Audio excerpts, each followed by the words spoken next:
नमस्कार। अर्थ संग्रह ग्रंथ के अध्ययन में अभी तक हमने भावना स्वरूप देख लिया है, भावना स्वरूप का अध्ययन किया है, भावना के प्रकार और उसके अंश के विषय में शास्त्र के अनुसार हमने अध्ययन किया है। संपूर्ण मीमांसा शास्त्र धर्म का विचार करता है।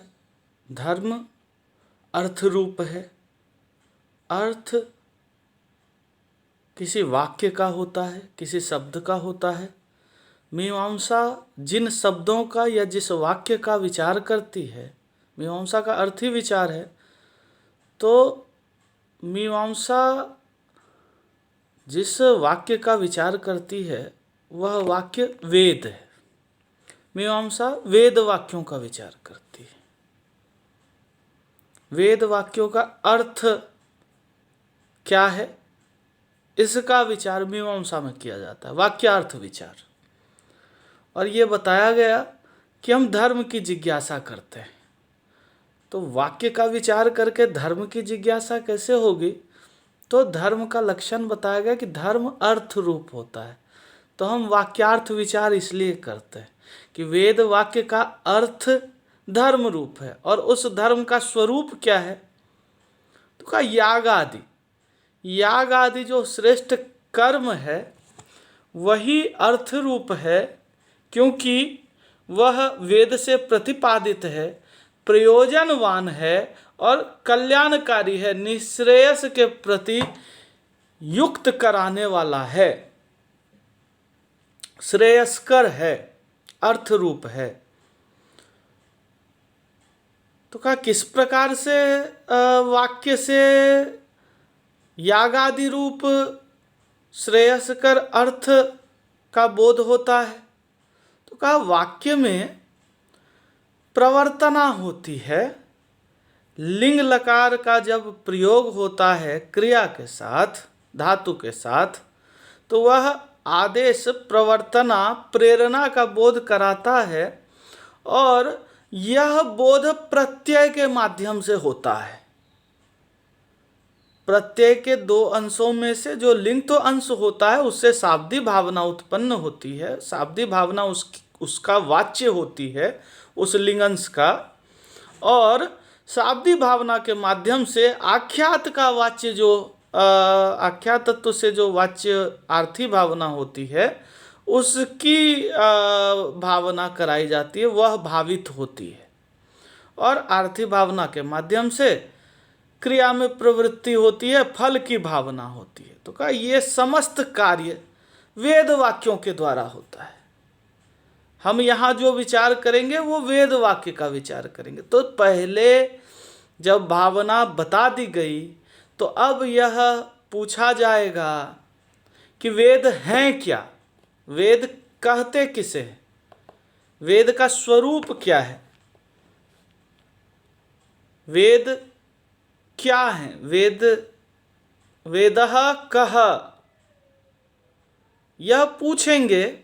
यह जिज्ञासा होगी कि हम जिसके वाक्यों का विचार कर रहे हैं, जो हम जिनका विचार कर रहे हैं, जिसके अर्थ का विचार कर रहे हैं, वस्तुतः वह है क्या, वेद है क्या, जिसका हमको अर्थ विचार करना, वेदार्थ परिज्ञान करना है मीमांसा के माध्यम से, और क्रिया में प्रवृत्ति करके फल की प्राप्ति करनी है, वह वेद है क्या? तो अब यहाँ पर अर्थ संग्रहकार वेद लक्षण का विचार करते हैं और वेद कितने प्रकार का है, वेद कतिविध है, यह विचार करते हैं। कहा गया ग्रंथ में, अथ को वेद इति चेत, अथ को वेद, जब इतना हमने बता दिया कि भावना कही जाती है प्रत्येक दोनों अंशों से, विधि इत्यादि वाक्य में जो प्रत्यय वाला अंश होता है वहाँ पर यजेत इत्यादि के तव प्रत्यय से, क्या ये सब बताने के बाद अगर यह पूछा जाए अथ को वेदः, का वेद क्या है, इति चेत उच्यते, ऐसा अगर प्रश्न हो तो कहा जाता है, क्या कहा जाता है? वेद का लक्षण क्या है? तो वेद का लक्षण अब बताते हैं। अपौरुषेयम वाक्यम वेदः। अपौरुषेयम वाक्यम वेदः। यहाँ पर वेद क्या है? तो वाक्यम वेदः, वाक्य वेद है। वेद का स्वरूप कैसा है? वाक्य रूप है। लेकिन वाक्य का विशेषण रूप यहाँ अपौरुषेय को कहा गया है। तो सभी वाक्य हमारे, आपके या फिर गुरु जी के, या भाट्ट मीमांसा की बात करें, भाट्ट संप्रदाय की बात करें, जिससे ये ग्रंथ प्रवर्तित हो रहे हैं प्रकरण वाले, तो भाट्ट मीमांसा की बात करें तो हमारे, आपके या हमारे गुरु जी के या फिर मनु आदि स्मृतिकारों के वाक्य भी वेद नहीं है, क्योंकि हमारा स्पष्ट सिद्धांत है मंत्र ब्राह्मण यो हो वेद नाम दे। मंत्र और ब्राह्मण भाग वेद है। तो कहा ये दोनों कैसे हैं वाक्य? तो कहा ये अपौरुषेय हैं। कोई पुरुष नहीं प्राप्त होता जिसने कभी वेद की रचना की हो, ऐसा जिसके माध्यम से बोध होता हो कि यही वह पुरुष है जिसने वेद की रचना की। ऐसे पुरुष की सर्वथा अप्राप्ति होने के कारण से वेद को अपौरुषेय कहा जाता है। यह पौरुषेय वाक्य रचना नहीं है, अपितु यह नित्य वाक्य है, अपौरुषेय वाक्य है, औत्पत्तिक वाक्य है। इसका बस दर्शन किया गया है, प्रकटीकरण आपके हमारे जनमानस के, मानव मात्र के कल्याण के लिए ऋषियों ने किया है, उपदेश के रूप में समामनाय किया गया है। तो ये अपौरुषेय होना वेद की विशेषता है, वाक्य की विशेषता है, विशेषण रूप है। तो को वेदः अपौरुषेयम वाक्यम वेदः। अपौरुषेय वाक्य को वेद कहते हैं, वाक्य को वेद कहते हैं। और वाक्य भाषा की प्रथम इकाई या मूल इकाई मानते हैं मीमांसक भी, विभिन्न वैयाकरणों के समान। तो वाक्य वेद हैं, वेद वाक्य रूप हैं। और कैसे वाक्य हैं? रामायण महाभारत इत्यादि के वाक्य वेद नहीं हैं, अपौरुषेय वाक्य वेद हैं, जहाँ पुरुष द्वारा रचना की प्रसक्ति न हो, कोई रचयिता पुरुष उपस्थित न हो, तो किसी करने वाले कर्ता पुरुष की के अभाव में इसे अपौरुषेय कहा जाता है।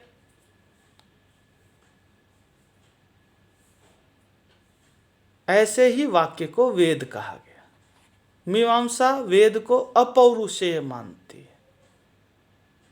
न्याय आदि अपने अपने तंत्र के आधार पर उनकी बाध्यता है कि उनको शब्द रूप वेद जो हैं, शब्द उनके यहाँ नित्य नहीं है नैयायिकों का। तो नैयायिक इत्यादि यद्यपि वेद प्रामाण्यवादी हैं, तथापि यद्यपि वे आस्तिक हैं, तथापि वहाँ वेद ईश्वर द्वारा रचित है। यहाँ इस प्रकार की कोई बाध्यता नहीं है, शब्द की नित्यता का सिद्धांत है। इसलिए मीमांसा में ईश्वर की इस स्थल पर आवश्यकता ही नहीं पड़ती है, वो शब्दमयी देवता मानते हैं। हमारे यहाँ मीमांसा में शब्दमयी देवता मानते। तो यह अपौरुषेय वाक्य ही वेद कहलाता है। यजेत स्वर काम इत्यादि जो हम सुनते हैं, ये अपौरुषेय वाक्य हैं। हमारे गुरुजी ने भी सुना, उनके गुरुजी ने भी सुना, उनसे पहले जिन्होंने संहिता की उन्होंने भी सुना, और इससे पहले देखा गया, दर्शन किया गया। कोई कर्ता नहीं है, दृष्टा है, श्रोता है। खैर, तो अपौरुषेयम वाक्यम वेदः। अब ये वेद पंचविध होते हैं। ये वाक्य 5 प्रकार के होते हैं। संहिता इत्यादि में जो वाक्य वेद वाक्य हैं उनके 5 भेद होते हैं, उनके स्वरूप के आधार पर, उनकी प्रयुक्ति के आधार पर, उनके प्रयोग के आधार पर। तो कहा सच विधि मंत्र नामधेय निषेध अर्थवाद भेदात पंचविध सच वेद सच अपौरुषेयम वाक्यम तद्वाक्यम तत्वाक्यम यत् वेद संज्ञम अस्ति तत्वाक्यम पंचविधम सवेद पंचविध। उस वेद के 5 प्रकार हैं, उस वेद के 5 वर्गीकरण किए गए हैं, और उस अपौरुषेय वाक्य का 5 विभाग किया गया, उनके स्वरूप या प्रयुक्ति के आधार पर यह वर्गीकरण है। वस्तुतः वह एक ही है, लेकिन 5 अलग अलग कार्यों में प्रवृत्त होने के कारण वह वाक्य पंचविध कहा गया है। तो कहा यह भेद सजाती है, अलग अलग नहीं है। वस्तुतः ये सभी वेद ही हैं, और वेद हम सब जानते हैं, विज्ञाने विदर्लिलाभे विद विचारने विद सत्तायाम, तो विभिन्न अर्थों में आया है। तो ज्ञान में भेद क्या होगा? वेद में भेद नहीं, एक वाक्यता इसी अर्थ में कही जाती है। लेकिन यह प्रयुक्ति जो है वह 5 प्रकार से होती है। विधि, मंत्र, नामधेय, निषेध और अर्थवाद। हम आगे अपने शास्त्र में यत्र यत्र उपस्थिति है इन भेदों की या इनके लक्षण की, वहाँ पर इसका हम विचार करेंगे। अभी यह कहा गया कि अथ को वेद इति चेत उच्यते अपौरुषेयम वाक्यम वेदः सच विधि मंत्र नामधेय निषेध अर्थवाद भेदात पंचविधः 5 प्रकार का होता है। अब यह जब बता दिया तो एक एक वेद भाग का विचार करेंगे, इसके कार्यों का विचार करेंगे। तो सर्वप्रथम जो है वह विधि भाग आता है, और हमने आगे चर्चा भी की है जब हम वेद प्रतिपाद्य प्रयोजन वद अर्थो धर्म और सौत्र लक्षण चोदना लक्षणों अर्थो धर्म इसका विचार कर रहे थे, तो कहा कि समस्त वाक्य विधि मात्र परक है। विधि मात्र परक है मतलब विधि की प्रधानता है। वैसे तो 5 प्रकार के वाक्य मिलते हैं, लेकिन इनमें भी बाकी जो 4 हैं वो विधि के सानिध्य से ही अपना अर्थवत्व प्रस्तुत करते, क्रिया में प्रयुक्त होते हैं, विधि से संलग्न होकर ही। इसलिए सबसे पहले विधि का विचार करते हैं। विधि किसे कहते हैं? तो कहा तत्र तत्र तेषु पंचविध वेदेषु, तत्र अज्ञात अर्थ ज्ञापको वेद भागो विधि ही। अज्ञात अर्थ का ज्ञापन कराने वाला, अज्ञात अर्थ का ज्ञान कराने वाला वेद भाग विधि कहलाता है। अज्ञातार्थ ज्ञापको वेद भागो विधि ही। विधि ही वेद भाग। विधि वेद का एक भाग है, विधि वेद का एक प्रकार है, विधि एक प्रकार का वाक्य है, विधि एक प्रकार का अपौरुषेय वाक्य है। तो कहा विधि कैसा वाक्य है, किस प्रकार की विधि होती है, विधि करती क्या है? तो अज्ञातार्थ ज्ञापक वेद भाग विधि ही। अज्ञात अर्थ का ज्ञापन कराने वाले वेद भाग को विधि कहते हैं। अब ये बहुत आराम से समझिएगा, मीमांसा में विधि वाक्यों की ही प्रधानता है, या समस्त वेद में विधि वाक्य ही प्रधान रूप से उपात्त हैं। अन्य जो 4 भेद हैं वह विधि के संपर्क से अपना कार्य करते हैं। तो क्या यह विधि अज्ञात अर्थ का ज्ञान कराने वाली होती है। ज्ञान कराने वाले साधन को हम प्रमाण कहते हैं। ज्ञान प्रमाण के माध्यम से होता है, तो विधि प्रमाण है। किस प्रकार से?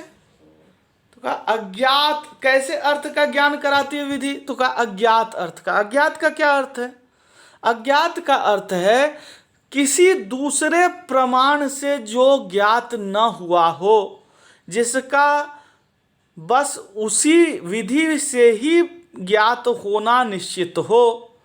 अन्य कोई प्रमाण जिसके ज्ञान में, ज्ञान कराने में, जिसके ज्ञापन में, जिस अर्थ के ज्ञापन में विधि के अतिरिक्त किसी अन्य प्रमाण का सामर्थ्य न हो, ऐसे नितांत सर्वथा अज्ञात अर्थ का विधि के द्वारा ज्ञान कराया जाता है। ऐसे अर्थ का विधि वाक्य ऐसे अर्थ का ज्ञापक होता है, ज्ञान कराने वाला होता है।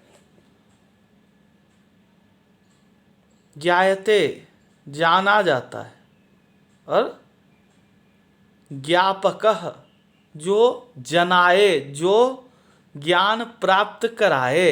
तो विधि वाक्य ज्ञान प्राप्त कराता है। किसका ज्ञान? तो का अर्थ का, अर्थ का ज्ञान कराता है। कैसे अर्थ का? वाक्य से अर्थ का ही ज्ञान होता है। किस प्रकार का अर्थ? कहा प्रमाणांतर से अज्ञात अर्थ का। जैसे उदाहरण लीजिए, जैसे स्वर्ग रूपी अर्थ है। स्वर्ग किससे? तो कहा कि इसके लिए विधि आता है कि अग्निहोत्रम जुह्यात स्वर्ग काम, स्वर्ग जिसको चाहिए वो अग्निहोत्र याग करे। तो अग्निहोत्र रूपी अर्थ का ज्ञान कराता है। अर्थ का विधान करके, अर्थ का उद्देश्य करके याग का विधान करता है। तो इस स्वर्ग रूपी अर्थ को विधि के अतिरिक्त अन्य किसी साधन से नहीं जाना जा सकता। क्यों? क्योंकि यह इस लोक का अर्थ तो है नहीं जिसका हमारी इंद्रिय से सन्निकर्ष हो जाए। इंद्रिय से सन्निकर्ष जब तक होगा नहीं, इंद्रियार्थ सन्निकर्ष के बिना प्रत्यक्ष नहीं होगा। और प्रत्यक्ष ही जहाँ प्रमाण रूप नहीं हो पाएगा, स्वर्ग को प्रत्यक्ष तो कर ही नहीं सकते।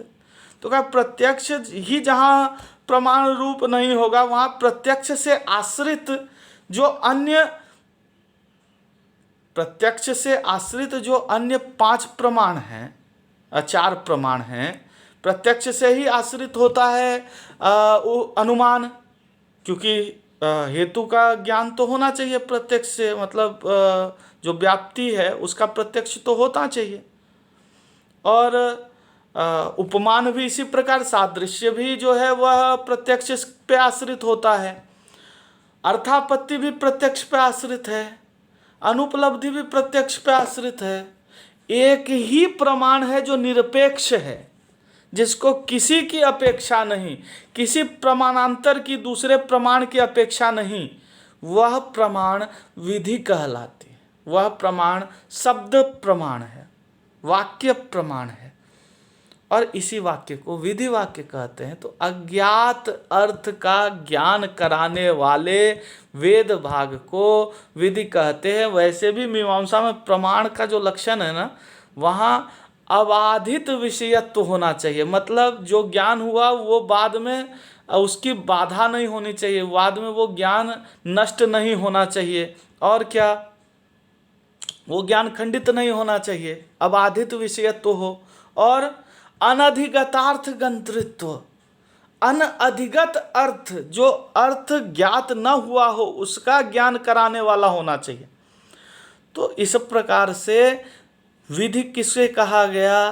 तो कहा अज्ञातार्थ ज्ञापको वेद भागो विधि। अज्ञात अर्थ का ज्ञापन कराने वाले वेद भाग को विधि कहते हैं। और विधि करती क्या है यह आगे बताया गया। सच तादृश प्रयोजनवत् अर्थ विधानेन अर्थवान यादृशम चार्थम प्रमाणांतरेण अप्राप्तम विधत्ते।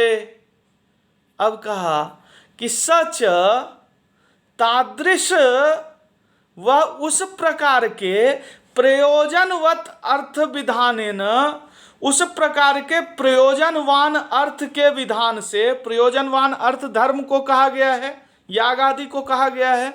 तो ऐसे याग आदि प्रयोजन वाले, स्वर्ग आदि प्रयोजन वाले, स्वर्ग आदि प्रयोजन वाले अर्थ के अर्थ रूप जो फल रूप है उसके विधान से यह क्या होता है, तो कहा अर्थवान यादृशम च अर्थम, ऐसे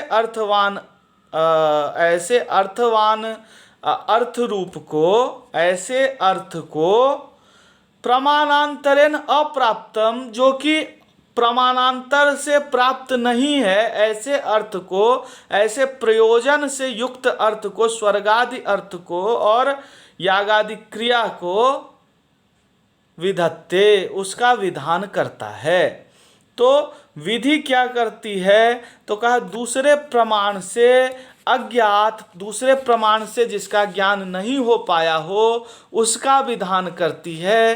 प्रमाणांतर से अज्ञात और प्रयोजनवान अर्थ के विधान से यह विधि सार्थक होती है, अर्थवान होती है। तो विधि की सार्थकता प्रमाणांतर से अज्ञात, स्वर्गादि यागादि अर्थों के विधान से है, स्वर्गादि अर्थ के विधान से है।